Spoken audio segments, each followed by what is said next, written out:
Assalamualaikum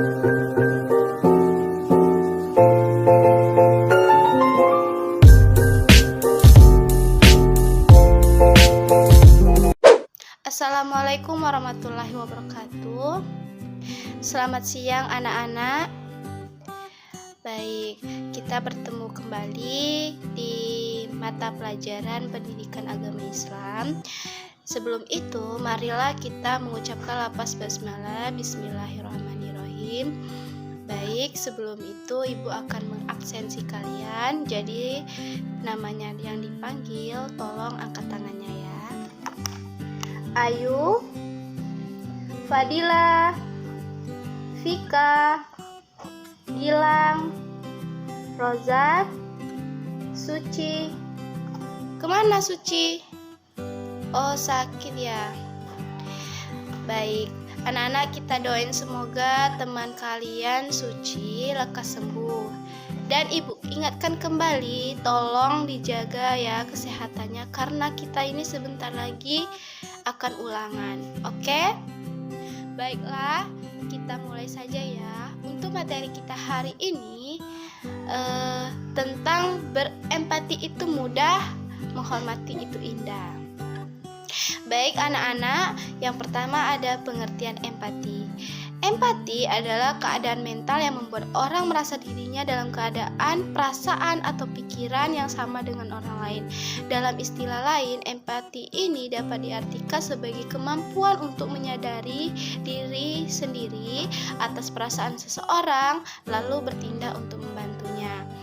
Nah, empati ini merupakan sifat terpuji. Jadi, Islam menganjurkan hambanya untuk memiliki sifat ini. Empati ini sama dengan rasa iba atau kasihan kepada orang lain yang terkena musibah. Jadi, ada dalil yang menyebutkan Islam sangat menganjurkan sikap empati, sebagaimana firman Allah Subhanahu wa taala dalam Al-Qur'an surat An-Nisa ayat 8. Yang artinya, dan apabila sewaktu pembagian itu hadir beberapa kerabat, anak-anak yatim, dan orang-orang miskin, maka berilah mereka dari harta itu atau sekedarnya, dan ucapkanlah kepada mereka perkataan yang baik. Al-Quran Surat Nisa ayat 8. Nah, ayat tersebut menjelaskan apabila ada kerabat, anak yatim, dan orang-orang miskin yang ikut menyaksikan pembagian warisan, maka mereka diberi bagian sekedarnya atau tali kasih. Jadi, kepedulian terhadap mereka itu harus kita tumbuhkan. Nah, anak-anak, sikap empati akan timbul apabila yang pertama dapat merasakan apa yang dirasakan oleh Allah, oleh orang lain. Yang kedua, ada mampu menempatkan diri sebagai orang lain, dan yang ketiga, menjadi orang lain yang merasakan. Nah, terkait empati ini Rasulullah SAW bersabda. Dari Abi Musa radhiyallahu anhu, dia berkata, Rasulullah SAW bersabda, orang mukmin yang satu dengan yang lain bagai satu bangunan yang bagian-bagiannya saling mengokohkan. Hadis riwayat Bukhari. Nah, hadis tersebut secara tidak langsung mengajarkan kepada kita untuk bisa merasakan apa yang dirasakan orang lain. Misalnya, apabila ia sakit, kita akan merasa sakit. Apabila ia gembira, kita pun merasa gembira. Karena Allah Subhanahu wa taala itu menyuruh umat manusia untuk berempati terhadap sesamanya, peduli dan membantu antar sesama yang membutuhkan. Allah Subhanahu wa taala ini sangatlah murka kepada orang-orang yang egois dan sombong. Jadi, anak-anak, Ibu harap kalian tidak boleh egois, apalagi sombong ya. Nah, selanjutnya, bagaimana cara kita mewujudkan perilaku empati terhadap kehidupan sehari-hari? Ada yang tahu? Baik, yang pertama ada peka terhadap perasaan orang lain. Yang kedua ada membayangkan seandainya aku adalah dia. Yang ketiga berlatih mengorbankan milik sendiri. Dan yang keempat membahagiakan orang lain. Nah, itulah empati. Selanjutnya ada menghormati orang tua.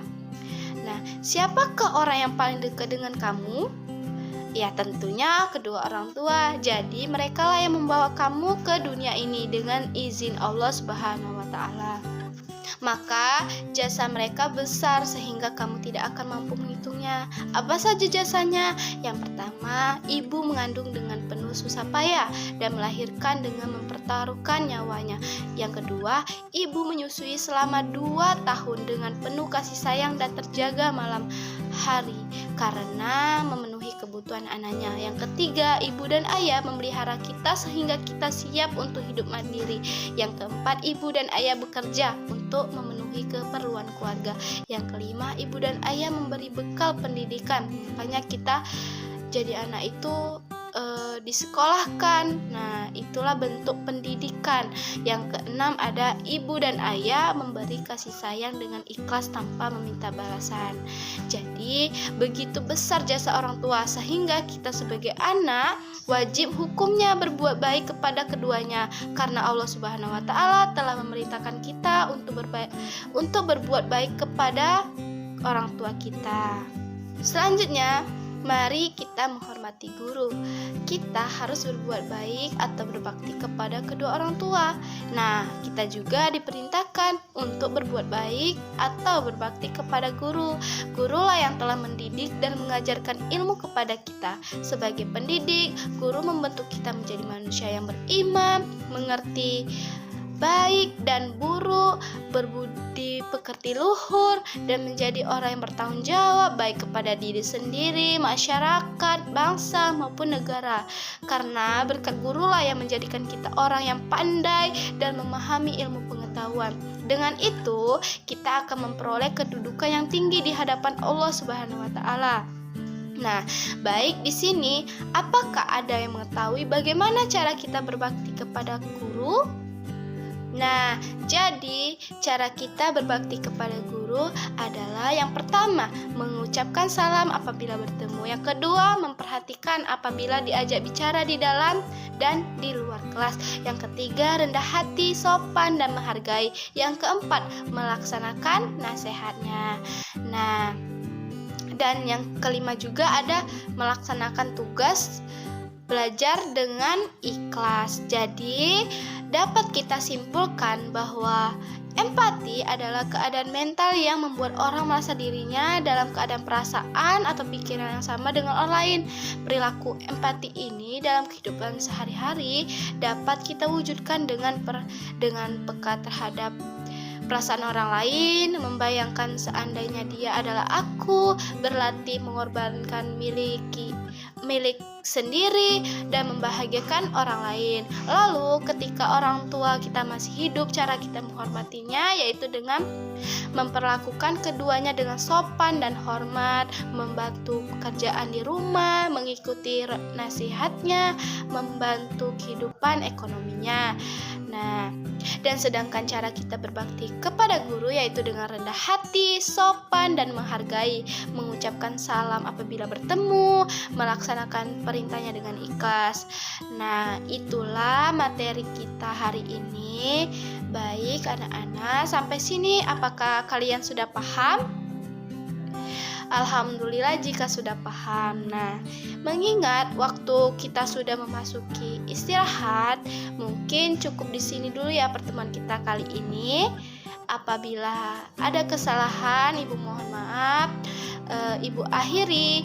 Wassalamualaikum warahmatullahi wabarakatuh. Nah, pesan Ibu, jangan lupa belajar di rumah ya.